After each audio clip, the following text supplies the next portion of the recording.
To that pain and despair, this was nothing. Lloyd ran under the moonlight and smiled. The knight continued to stand nearby. He looked closely at the master and thought that he would teach him his fencing technique if the aristocrat was so sincere. The brown-haired man continued to turn circles. Notification: Xavier's opinion of you has increased by +1.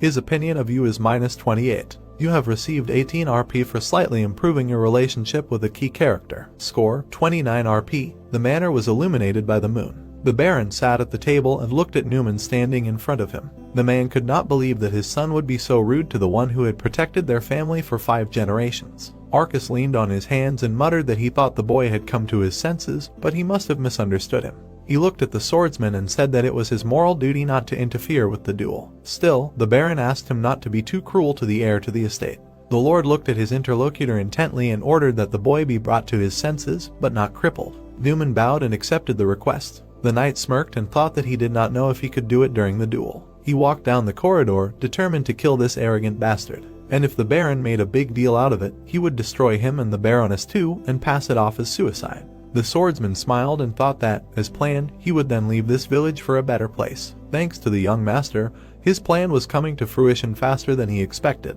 A month passed. Spectators gathered around the training ground to watch the nobleman and the knight standing opposite each other. The protagonist's parents were sitting under the canopy, looking nervous, while Xavier and Baron stood behind them. The man raised his sword and asked if his opponent was ready. The boy took a step forward and, throwing the shovel over his shoulder, answered in the affirmative. He smiled confidently and advised his opponent to get ready to rake in the dirt. While the young man stood there grinning, the people around him were discussing the fact that the gentleman would be fighting Newman with a shovel. The blonde gritted his teeth in anger. Xavier looked down at the hero and noticed that the metal shovel had been ordered from a blacksmith. Arcus covered his face with his hand and muttered that his son was an idiot who thought this was some kind of